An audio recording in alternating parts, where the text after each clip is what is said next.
มาเบิ่งมันอายุ3 เดือนมันหน้าปลูกมันต้นใส่หน้ายามแล้งภายหลังที่เก็บเกี่ยวเขาแล้วก็มัดไทยยกโค่แล้วก็เอาลำมันต้นมาเสียบใส่มาต้องหดน้ำหดในเนาะปลามันใหญ่เองนี่3 เดือนนี่ใหญ่แล้วนี่มาเบิ่งนี่ดินเริ่มแตกเขิบแสดงว่ามันมีหัวแล้วมีหัวแล้วงามโอ้ยคักบ่ต้องปะ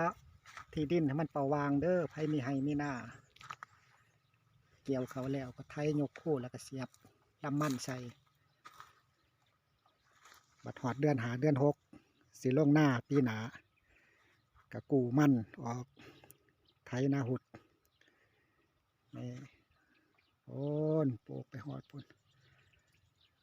ประมาณ1 เฮกตาร์ครับลาย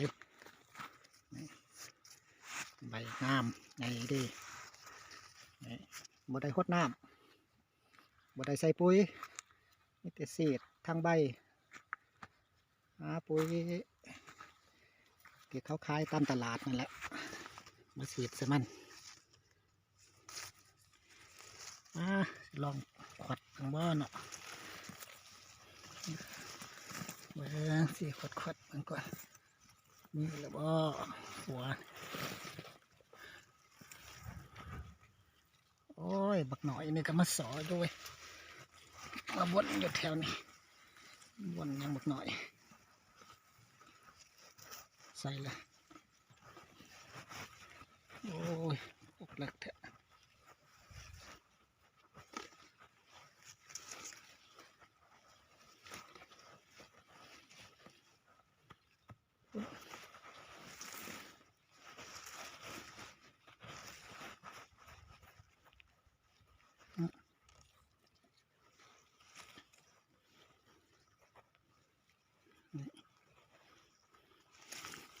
ก็เริ่มมีหัวแล้ว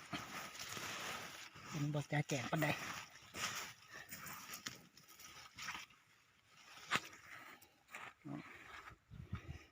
มีหัวสับโปมือซ้ำได้ละดำนี่เบิ่งหมดนี่บอกตัวนี่ไ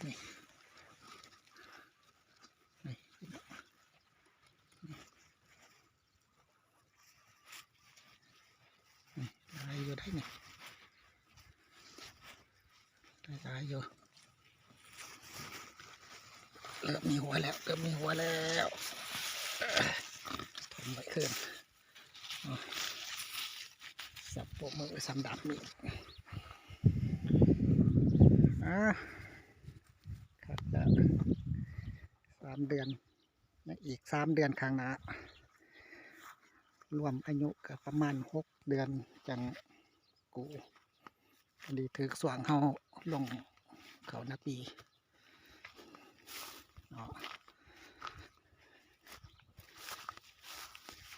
หลายคนก็แซดมาว่าให้อัปเดตมันให้เบิ่งแน่ว่าจะภายหลังปลูกมาได้3 เดือนใหญ่สำใดนี่ก็ใหญ่สำที่เห็นนี่เนาะกระสมกับมันว่าบ่ได้หดน้ำมาแล้วเนาะมาเบิ่งทางนี้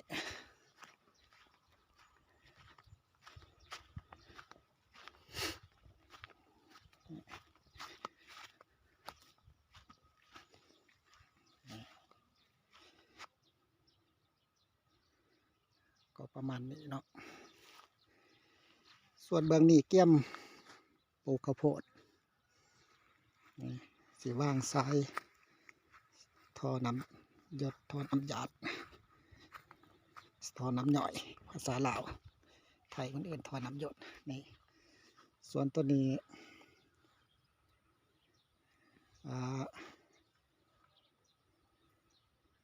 ปลูกแล้ววาง4-5 วันก่อนปลูกแล้วตอนนี้ก็กำลังงอกขึ้นมาได้เนี่ยนี่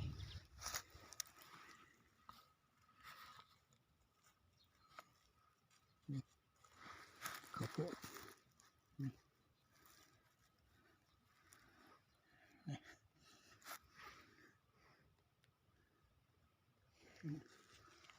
กำลังเห็นงอกขึ้นมา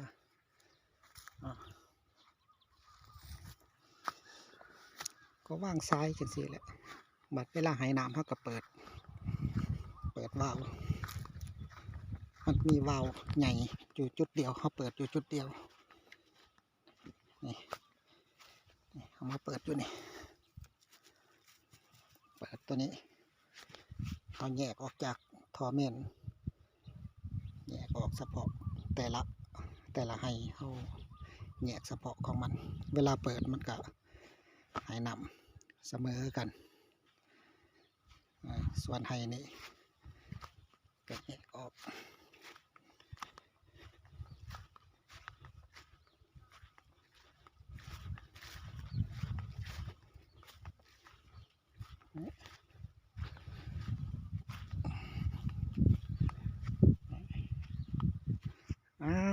จบคลิปสำนี้